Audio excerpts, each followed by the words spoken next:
Ravelin uşaqlıq illəri Fransa və İspaniyanın sərhəddi yaxınlığındakı kiçik fransız şəhəri Siburda keçmişdi. Onun atası Fransız İsveçrəsindən, anası isə Baskoniyalı idi. Uşaqlıq illərində bu iki ölkənin milli musiqi mədəniyyəti ilə təmas Ravelin yaradıcılığında həyati mənbəyə çevrilir. Bəstəkarın atası ixtisasca yol mühəndisi idi. Musiqi və ədəbiyyatla da maraqlanırdı. Oğluna musiqiyə olan məhəbbəti aşılamağa çalışırdı.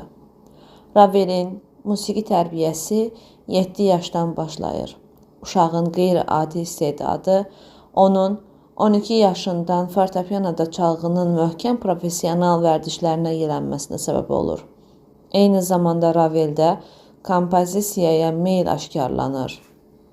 1889-cu ildə Ravel Paris konservatoriyasına daxil olur. Onun fortepiano üzrə müəllimi böyük fransız pianoçusu Charles Berlioz olur. Ravel onun sinfində fortepianoda çalğını öyrənir və ifaçılığın ali məktəb kursunu bitirərək müstəqil ifaçılıq fəaliyyəti ilə məşğul olmağa haqq qazanır. İspan musiqisinin bilicisi olan Berliozun sinfində aldığı dərslər Raveldə İspaniyanın folklor musiqisinə daha böyük maraq oyadır. Ravelin bəstəkarlığının formalaşması bu illərdə ağır və mürəkkəb yolla davam edir. Onun bədii zövqü təhsilin müxtəlif mərhələlərində dəyişilir.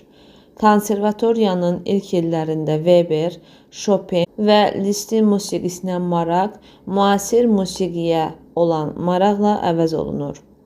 Keçmişin zəngin musiqi irsinin və müasir musiqinin öyrənilməsində gözəl pianoçu Ricardo Vines'lə olan dostluğu Ravel'ə kömək edir. Konservatoriyada təhsil illərində onlar fortepianoda 4 əli üçün işlənmiş çox sayda simfonik və kamera musiqisi ifa edirlər.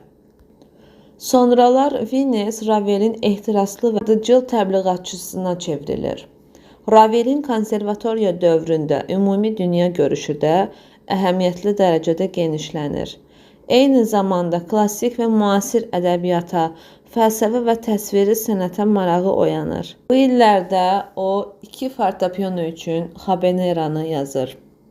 Bəstəkar ilk dəfə İspan musiqisinin rəqs janrına müraciət edir və İspan folklorunun janr və stilistik xüsusiyyətlərini incəliklə əks etdirə bilir. Sonradan Ravel habaneranı özünün yetkin əsəri İspan rapsodiyasına demək olar ki, dəyişikliksiz daxil edir. Ravelin daimi yeniliklər axtarışlarına konservatoriyada böyük fransız bəstəkarı Gabriel Fauré'nin kompozisiya sinfində hökmran olan sərbəst yaradıcılıq şəraiti kömək edir. Fauré'nin əsərləri Ravel'ə özünün yumşaq lirikası, incə harmonik dili, formanın bütün detallarının cilalanması ilə təsir göstərir. Ravel yaradıcılığının yeniyetməlik dövrü müəllifə tanıtım gətirmiş İnfantın ölümünə Pavanalar fortepiano piyesi ilə başa çatır.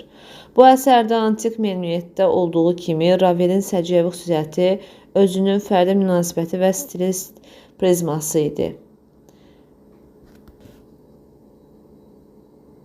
Ravelin həyat yaradıcılığının sonraki 14 ilini əhatə edən dövr maraqlı, bioqrafik hadisələrlə yadda qalmışdı. Bununla belə o Ravelin bəstəkarlıq istedadının qızğın çiçəklənməsi ilə yetkin, demək olar ki, bütün janrlarda mükəmməl əsərlərin yaranması ilə tamamlandı. Bu illərdə İspan saat operası, Dafnis və Xloya, Adelaida, Florina'nın yoxsu baletləri, simfonik orkestr üçün İspan rapsodiyası, simli kvartet, fortepiano üçün suyun oyunu, inikas, sonatina, gecə kabuslar, çox sayda vokal əsərlər yazmışdı. Bu əsərlərdə Ravel üçün yeni obraz sahəsinin axtarışları aydın aşkar olunurdu. Balet və vokal musiqidə mifoloji, yaxud da nağıl tematikasının üstünlüyü hiss olunur. Ravel eyni zamanda həm də müasir simvolistik poeziyaya da rəğbətlə yanaşırdı. Lakin bu illərdə digər əsərlərində bəstəkarın həm də ətraf mühitlə bilavasitə bağlı janrlı məişət süjetlərinə meylini asanlıqla görmək olar. Bəstəkarın ona həmişə yaxın olan İspaniyanın təbiəti və məişətindən aldığı təəssüratı əks etdirən Frank Noe'nin eyni adlı komediyası əsasında İspan Saatı operası və İspan Rapsodiyası belələrindəndir. Təbiət mənzərələrindən aldığı təəssüratları parlaq, rəngarəng musiqi obrazlarında təcəssüm etdirmək cəhdləri həm də İnikas fortepiano silsiləsində, Suyun Oyunu fortepiano pyesində, Təbiət hadisələri vokal silsiləsində və digər əsərlərdə öz əksini tapıb. Ravelin bu dövrdə yaradıcılığına təkcə yeni janrların, sujetlərin, obrazların yeni sferasının axtarışları aid deyil. Onda artıq yetkin stilin cizgiləri, xüsusən koloristik mənzərə məsələlərinin musiqi inkişafının, kompozisiya niyyətinin tamlığının məntiqini özləri ilə əvəz etməməsinə cəhdlər müəyyən olunur. İlk əsərləri Suyun Oyunu və Səs ilə orkestr üçün 3 ariya. Şəhərzadə bəstəkarın yaradıcılığının müxtəlif sahələrinə aid olsa da, Debussy stilinin olduqca hiss olunan və məhsuldar təsirini biruzə verir. 100-cü illərin fortepiano əsərləri içərisində 3 pyesdən Undina, Dar Ağacı və Skarbo təşkil olunan Gecə Kabusları suitası ayrılır. Bu əsər ədəbi mənbəyə Alois Bertrandın əsərinə əsaslanır. Yalnız Undina bu silsilənin içərisində özünün işıqlı nağıl siması, fortepiano ifadəsinin fakturasında həm suyun səpələnən zərrələrini, həm də su pərisinin valeh edici çağırış səslərini ifadə edən koloristik tapıntıları ilə seçilir. İkinci pyes Dar Ağacı dinləyici qarşısında bəstəkarın yaradıcılığında yeni faciəvi mövzunu açır. Pyesdə iki obraz, ölümcül, donub qalma, insanı əzab qarşılaşdırır. Dar Ağacında əks olunan ekspresionizm cizgiləri Ravelin yaradıcılığında öz davamını əldə etmir. Buna baxmayaraq bu əsərin dərin insani və humanist ideyası sonradan Couperin məzarında orkestr üçün valsda və xüsusilə re major konsertində özünə məxsus və yeni tərzdə tətbiq edilir. Gecə kabuslarına Ravelin həmən il yazdığı 5 pyesdən ibarət fortepianoda 4 əli üçün Mənim anam dişi qazdır suitası heyrətamiz təzad olmuşdu.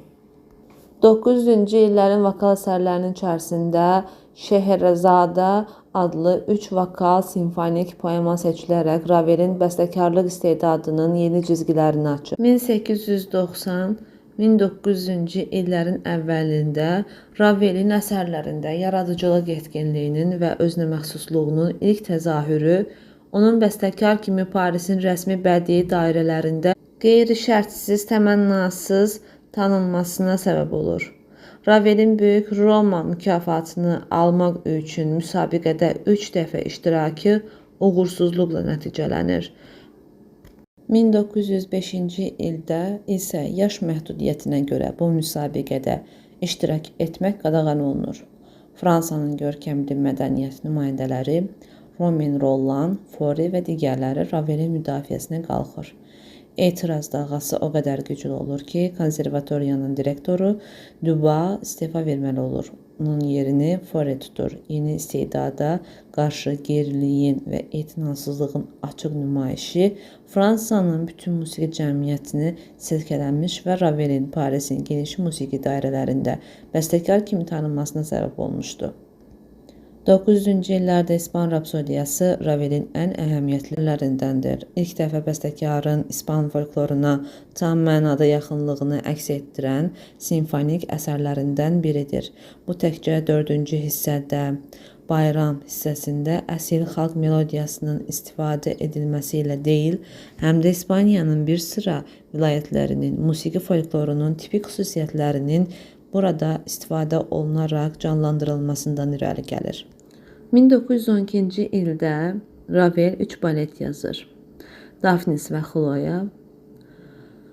1906-cı ildə Parisdə Rus balet truppasının rəhbəri Diaghilev tərəfindən sifariş edilir. Adelaida Florina'nın yuxusu bu illərdə tamamlanmışdı. Baletlər içərisində ən yaxşısı Daphnis və Xloya, çoban Daphnis və onun sevgilisi Xloya haqqında qədim Yunan əsatirinin süjeti əsasında yazılmış olan balet. 1914-18-ci illər Birinci Dünya Müharibəsi dövründə Ravel kiçik Saint-Jean-de-Louis şəhərində fortepiano triosu üzərində işləyir. Artıq 1914-cü il sentyabrında Ravel öz vətəndaş borcunu vermək məqsədilə Bayonne şəhərində çağırış komissiyasına könüllü iştirak üçün müraciət edir. Onu kiçik boyuna və az çəkisinə görə orduya qəbul etmirlər. O, bir il ərzində müxtəlif instansiyalara müraciət edərək cəbhəyə yollanmaq üçün səylər göstərir. Cəbhə xəttinə düşə bilməyən Ravel əvvəlcə hospitalda, sonra isə hərbi aerodromda işə düzəlir. Yalnız 1916-cı il mart ayında o cəbhəyə gedərək Verdun rayonunda yük maşınının sürücüsü kimi iştirak edir. 2 ağır xəstəlik keçirdikdən sonra o tərxis olunur. Hətta müharibənin ağır illərində Ravel öz vətəninin və digər ölkələrin musiqi mədəniyyətinin taleyi haqqında düşüncələrdən ayrılmır.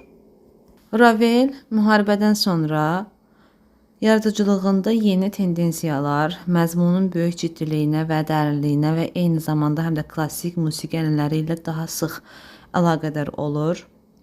Ravelin müharibə illərinə ən bilavasitə münasibəti Couperin türbəsi fortepiano pyeslər silsiləsi olmuşdu. Bu əsərdə bəstəkarın üslubunun yeni cizgiləri üzə çıxmışdı. Ravel bu əsəri təkcə Couperinə deyil, həm də 18-ci əsr bütün fransız musiqisinə hörmət əlaməti kimi adlandırıb. Couperin türbəsinin ilk ifaçısı, gözəl fransız pianoçusu Long, Ravelin yaradıcılığının böyük təbliğatçısı olmuşdu. 1919-cu ilin ortalarında Diaghilev yenidən bəstəkara müraciət edərək əvvəllər işləyib, lakin bitirmədiyi simfonik vals əsərinin materialı əsasında yeni balet yazmağı təklif edir. Ravelin 20-ci illərdə yaradıcılığı onun yeni janrlara müraciəti ilə maraq doğurur. Skripka və violonçel üçün və skripka və fortepiano üçün 2 sonata, skripka və orkestr üçün Qaraçı Rapsodiyası, Uşaq və Möcüzələr opera baleti, 3 Madagaskar mahnısının da daxil olduğu çox sayda vokal əsərlər və bolet. Bəstəkarın həyatında sonuncu işıqlı hadisə 1932-ci ildə Margarita Longla birlikdə Ravel'e yeni uğur və şərəf gətirən Avropa üzrə konsert səfərləri olmuşdu. Ravel'də yeni möhtəşəm plan onun üçün yeni tarixi vətənpərvərlik sujeti əsasında Janna Dark baletinin yaradılması ideyası yetişir. Lakin yenə də bədbəxtlik, avtomobil qəzası, səhhətinin kəskin pisləşməsi onu bu fikirdən çəkindirir. Ravel'in sonuncu əsəri Şalyapinin əsas rolda olduğu Morand'ın sözlərinə Don Quixote kinofilminə yazılmış 3 mahnı olmuşdu. Ağır xəstə yatağında olarkən yeni janra kinofilmə musiqi yazmaq artıq yaradıcılıq hünəri idi. Bu mahnıların romantik, epik, süfrə mahnısı. Populyarlığının səbəbi onların İspan musiqi və poeziyasına bilavasitə yaxınlığı, vokal yazının təmiz mahnı tərzində geniş melodika ilə yazılması idi. 2 səfər İsveçrə, İspaniya və Marokkoya səyahət Ravel'i güclənən xəstəliklə əlaqədar qaçılmaz, tutqun fikirlərdən bir qədər yayındırsa da, 1937-ci ildə səhhətinin vəziyyəti qorxulu hal alır. Yaddaşı və şuuru onu tez-tez tərk edir. Tibbi əməliyyat bəstəkara kömək etmək əvəzinə, əksinə onun həyatına son qoyur. Ravel 1937-ci ildə 28 dekabr tarixində bir həftə ərzində tibbi əməliyyatdan sonra özünə gəlmədən vəfat edir.